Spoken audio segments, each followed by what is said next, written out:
Almost all preparedness advice assumes you're in sole charge of the home, of the space, of the decisions, of the routines. If you're not, then a lot of this advice just quietly stops working.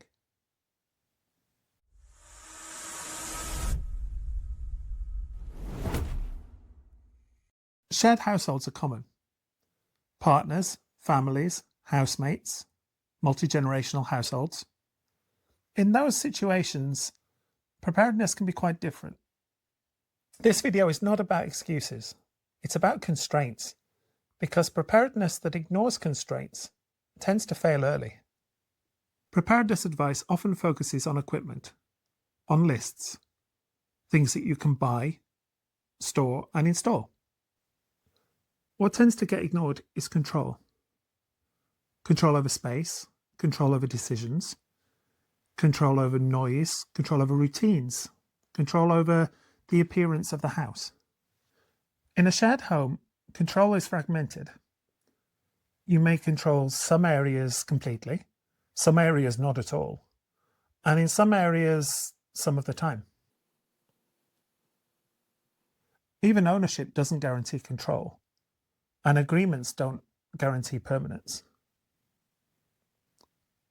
A lot of advice starts with the word just. Just do this, just install that, just store these things, or even just decide as a household. That word quietly assumes authority. And authority is sometimes the first thing that you don't have. Preparedness can fail when assumed control does not exist. And once you notice this, a lot of similar advice can start to look really quite fragile. As soon as more than one person is involved, preparedness involves a new failure mode. Not lack of equipment, not lack of intent, but handover. Shared preparedness often depends on assumptions about who's done what, who will do what next, who is responsible for this task, and so on. And who's responsible for when something doesn't happen. That's when it can break. People say things like, "Oh, I thought you were doing that. Oh, I assumed we had one. Oh, I didn't know it was my job." These are not mistakes. These are the default outcome of shared responsibility. In shared households, responsibility diffuses and clarity is eroded. And a system that only works if everyone remembers, agrees, and acts consistently can be quite fragile. A resistant system is one where some failure at a handover doesn't cause collapse.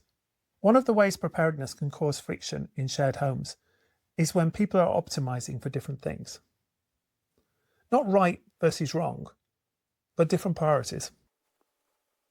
Some people optimize for convenience, some people for cost, some people for comfort, and others for visual calm, and others for normality.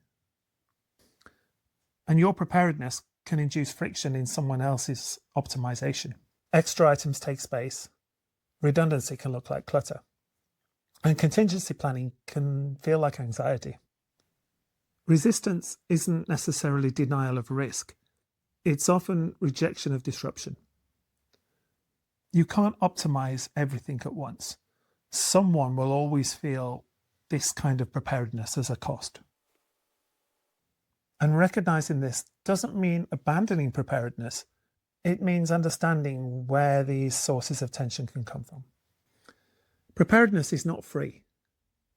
It consumes money, it consumes time, it consumes attention, it consumes storage space. And in a shared household, it consumes social capital. Every argument makes the next conversation harder, and every visible prep sends a signal. Every push has second-order effects. Being correct doesn't necessarily make things easier, and pushing too hard can reduce future cooperation. Preparedness can fail not because people necessarily stop listening entirely, but because they disengage quietly. They stop participating. They stop telling you what they actually think. And this is a more dangerous failure mode than outright disagreement.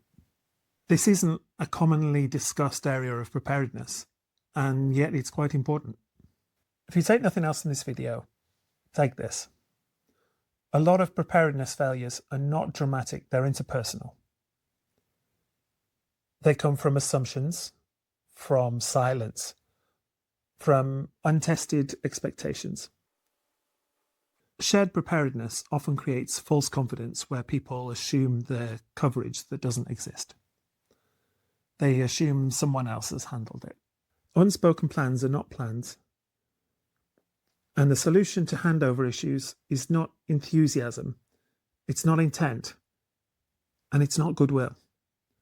It's agreement and rehearsal. Agreement about who is responsible for what and when. Agreement that is explicit and not just implied. And rehearsal that turns assumptions into real expectations. This doesn't mean constant drills or formal exercises. It's about talking through with the people around you what would actually happen in a particular circumstance. Who would do what first? Who would check what? And what might be left undone if someone was unavailable? In such situations, preparedness improves when handovers are made explicit and tested, not simply where responsibility is shared. Understanding this does not weaken your preparation, it strengthens it, because it forces you to plan for real behaviour, not ideal coordination. Living with other people does not make preparedness impossible, but it does make it constrained. These constraints shape what is realistic, what is sustainable, and what's worth pushing for. The goal is not perfection, it's survivability, sustainability, and competence within limits. Everything in this video assumes that a household is prepared to at least meet you halfway, even if they're not enthusiastic. In a future video, I want to talk about what you can do unilaterally in a shared living situation, when the willingness just isn't there. What things sit outside negotiation and what does not. Thank you for your time and attention, and I look forward to our next video.